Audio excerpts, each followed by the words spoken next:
something about Spider-Man Across the Spider-Verse the other day. A movie I quite enjoyed.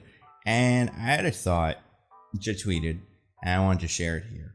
And the thought is this. Spoilers for Across the Spider-Verse. It is interesting. Miguel O'Hara, Spider-Man 2099, has dedicated his life to enforcing the canon. The very specific Spider-Man canon. This person has to die, this person has to die, this person has to die. Personal growth, superhero, right? And he's surrounded himself with an army of spider people, some of which seem to be part of his inner circle, and some are just kind of doing their own thing, like Spider-Punk or Spider-Gwen, Ghost Spider, whatever we're calling her. Spider-Woman, it's kind of what they're called her, although in the credits she is Ghost Spider. But you have these characters who are out, doing missions. But then you have the people that when Miles breaks out at the end, Miguel calls. And he's like, we gotta go get him. And that is Jessica Drew, Spider-Woman, and Ben Reilly, Scarlet Spider. Those are the two characters that go with Miguel through the multiverse to catch Miles. And I think it's interesting because those two characters specifically, and Miguel, so those three are three characters, probably the three highest profile Spider-Man characters that I can think of that did not get bitten by a spider. I think that's a little weird, right? Because that is a pretty big part of spider canon. Get bit by spider, get spider powers. It's not like spiders don't exist in Jessica Drew's world or Ben Reilly's world. They probably exist in Miguel O'Hara's world. But those three characters have different origins. And I think that's interesting. The movie does not get into this. You have to kind of know that from jump. You have to know like what their origins are. So I'm going to say the really basic versions of it, which is Miguel O'Hara, scientist, in the future, 2099, obviously. Superheroes are gone. He wants to bring them back. So he starts experimenting, doing like DNA science or something, recreating superpowers, I believe, injecting them into himself. He gets tricked by another person that works with him at Alchemax, I believe. And that person splices some spider genes into his injection so that he is now part spider. And that's why he is Spider-Man. And that's where he gets his spider powers from. And I'm probably way off, but the broad strokes is that science guy, right? Like your Incredible Hulks or your Fantastic Fours, but not like your Spider-Man. Jessica Drew. Her origin has changed a lot. Originally, she was a spider that was evolved into a person by the High Evolutionary. That turned out to be either a lie or they just pretended that never happened. I think it was a lie, because a lot of the times with her origin, people would tell her, like, oh, you were a spider.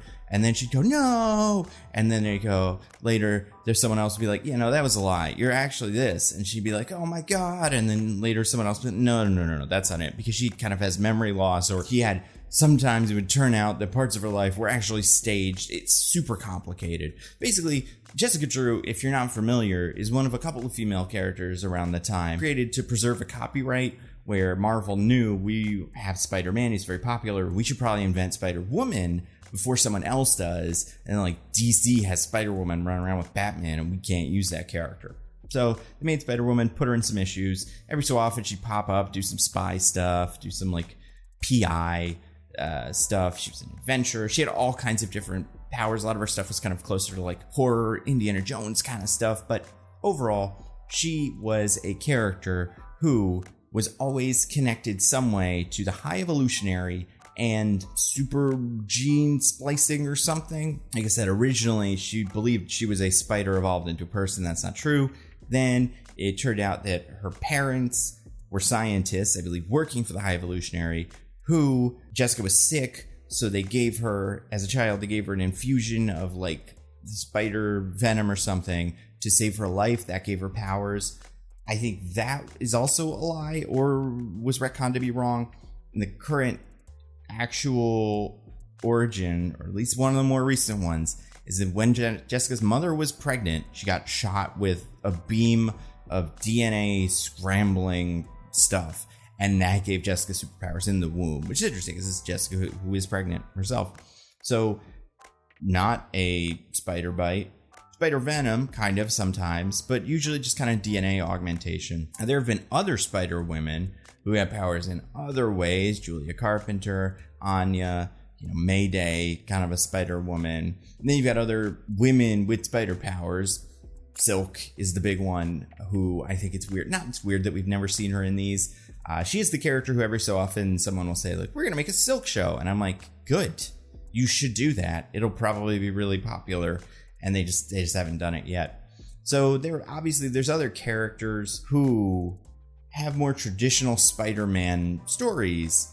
And at the time, like Spider-Woman, Jessica Drew, did work with Spider-Man. She was in the Spider-Verse event. However, a lot of her early stuff, if I remember correctly, these interactions she would have with Spider-Man would be like, hey, Jessica Drew, Spider-Person? And she'd go, not really. We're not the same kind of thing, and you could just hang out over there, and I'm going to do my own thing. A lot of that comes from her kind of being her own person, and being in a space was difficult after Secret Invasion because it turned out she was a Skrull. So, she was captured by the Skrulls and she got freed, and there was a lot of like, who am I? What is my life? These people have been living in my skin. That's terrible. And you could say this probably is not the most traditional take on Jessica Drew in Across the Spider-Verse, not just because she's black, but because she shoots webs out of her fingers, which as far as I know is not a canon Spider-Woman power. She has your traditional athleticism, and she can kind of fly, but she glides on wings that are not part of her costume because she's kind of a spy. And she's bioelectric blast. That's the big one. So she can like kind of shoot you with her electricity. And she has pheromones, so she can kind of control you.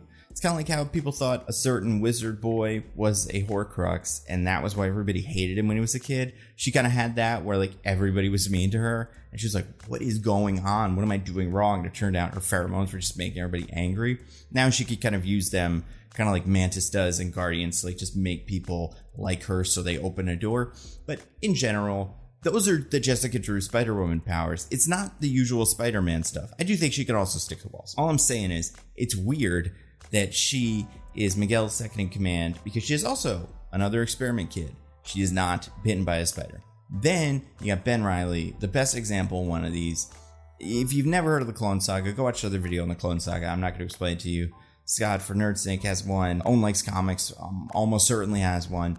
It was a mess. Ben Reilly was created to take the place of Peter Parker for editorial reasons. It didn't really work. The whole event was kind of dumb.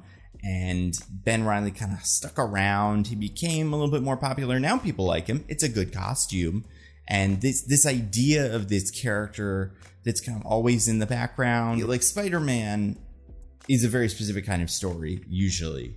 He's a more straightforward hero. You have this other character, almost like kind of like Havoc, where it's like Spider-Man, but worse. Like Cyclops, but worse. It's that. Where his life is just, just generally messier. And in comics, he is kind of a joke. Not because the character is a joke, but because he's part of the Clone Saga, which was a joke. And that's how they treat him in this movie.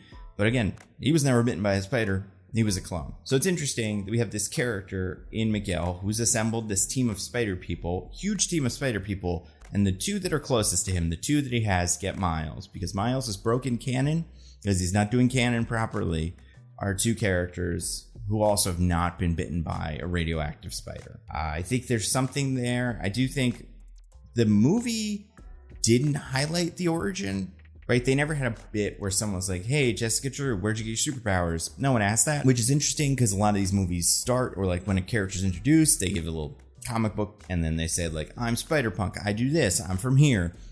So it's a little interesting we didn't get any of that for them. This is not me saying, by the way, that I think they're secret inheritors or something. So inheritors, if you're not familiar with the villains of the original Spider-Verse event, they're like vampires who go from dimension to dimension to eat all the Spider-Men because Spider-Men are yummy to them. It's not good. I don't like the inheritors. I would be very upset if, maybe they have a good reason and they're able to write it well, but if the inheritors turn out to secretly be the bad guys, I think that's probably a step back from wherever we are here, which is Miguel, who has this weird misunderstanding and obsession with canon. I think that's more interesting. So I don't think they're secret inheritors, but I do think there is a hypocrisy that exists at the heart of what Miguel is doing. It only comes to the surface if you are aware of what these characters do in the comics. And if you are not aware of their comic origins, it's a very broad strokes introduction to the three characters: Miguel O'Hara, Spider-Man 2099, Jessica Drew, Spider-Woman, and Ben Reilly, Scarlet Spider. And why I think it's interesting that they're all on the same team. Is it a coincidence? I don't know. This movie's really well made, so you'd probably assume no, but also you can kind of make a point about anything if you analyze it enough. Clearly, that's how this whole thing goes. So it could just be a coincidence. I don't know. We'll find out in 50 years when the next one comes out. Just kidding. Take your time. No rush. I'm sure it'll be ready when it's ready, and I'm very excited for it. I would just like it right now. I would like to see Across the Spider-Verse 2 Beyond the Spider-Verse right now. When it's ready, but show it to me right